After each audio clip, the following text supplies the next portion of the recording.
কানাডার বিভিন্ন শহর, বিশেষ করে টরন্টো, মন্ট্রিয়াল ও অটোয়ায় গড়ে উঠেছে শক্তিশালী বাংলাদেশি কমিউনিটি।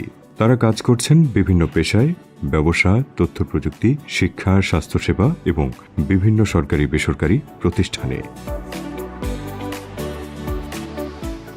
আমি 2008 সনে অক্টোবরের 30 তারিখে আমি সরাসরি ইমিগ্রেশন নিয়ে কানাডা চলে যাই।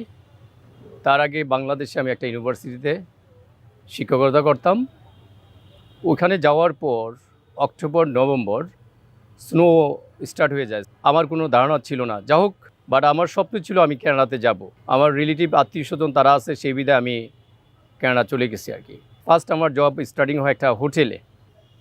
কিছুদিন করার পরে আরেকটা আমার অফার এলো জবের, এটাও একটা ইন্ডাস্ট্রি, ওইখানে থ্রেড করে মেশিন, সিএনজি মেশিন পরিচালনা করে। তো তখন আমি বললাম যে থ্রেড কি, এগুলো আমার জানা ছিল না, ওরা আমাকে ট্রেনিং দিয়ে দিবে। ইন্ডাস্ট্রিতে আমি কাজ করছি ধরেন 1 বছর, জোট করতাম ফ্যামিলি চালানোর জন্য, নিজে চলার জন্য, দেশে টাকা পাঠাতাম, সব মিলে নিজে প্ল্যান করলাম একটা বিজনেস করি। কিভাবে বিজনেস করব, কিভাবে দেশের মানুষকে বা ওই কমিউনিটিকে একটু ইনভলভ করা যায়। আমাদের বাঙালি কমিউনিটি, তাদের সাথে আমি ইনভলভ হলাম, আমার কাছেও ভালো লাগতো।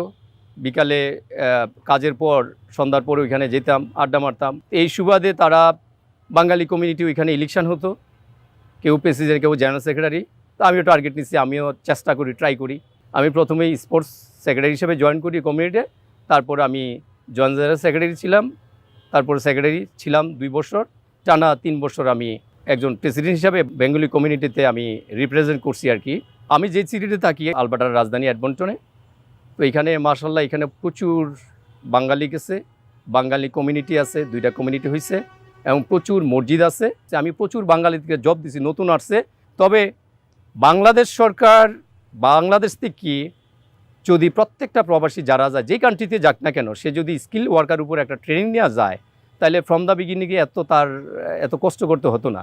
ফ্রম দ্য বিগিনিংয়ে সে একটা ভালো স্যালারিতে, হাই স্যালারিতে সে জব করতে পারতো। একটা প্রবাসী ওইখানে নিজেকে আপডেট করতে গিয়ে দেখা গেছে 3, 4, 5 বছর লেগে যায়। এটা একটা, যদি ট্রেনিংটা থাকতো তাহলে ধরেন অল্প সময়ে সে ভালো বেতনে পাইতো। যদি সে ভালো বেতন পাইতো তাহলে অবভিয়াসলি সে ডেফিনেটলি বাংলাদেশে তার পরিবার পরিজনকে টাকাটা পাঠাইতো এবং রেমিটেন্সের পরিমাণটা বেড়ে যেত। কঠোর পরিশ্রম এবং মেধার মাধ্যমে অনেক বাংলাদেশি আজ কানাডার সমাজে সম্মানজনক অবস্থান তৈরি করেছেন। কেউ সফল উদ্যোক্তা, কেউ শিক্ষক, আবার কেউ ডাক্তার বা প্রকৌশলী হিসেবে কাজ করছেন। প্রচুর প্রবাসী তারা বাংলাদেশে ব্যবসা করতে চায়, বিনিয়োগ করতে চায়, ইনভেস্ট করতে চায়। যারা বাংলাদেশে বিনিয়োগ করতে চায় তাদেরকে যদি বাংলাদেশে একটা পদক্ষেপ নেয় যে তোমরা যারা প্রবাসী আছো, বাংলাদেশ বিনিয়োগ করতে চাও, আমরা তোমাদের ফুল সাপোর্ট দিব, ফিনান্সিয়াল থেকে শুরু করে তোমাদের অর্থনৈতিক প্লাস তোমাদের জানমাল, ফ্যামিলির সব নিরাপত্তা আমরা দিব। এবং এটার জন্য যদি কোনো একটা স্ট্রাকচার তৈরি করে, আমার মনে হয় যে প্রচুর প্রবাসী বাংলাদেশে এখানে বিনিয়োগ করতে আসবে, কর্মসংস্থানের ব্যবস্থা হবে, অনেক আপনার তারা জব করতে সক্ষম এবং তাদের ফ্যামিলি নিয়ে তারা ভালো করতে সক্ষম হয়।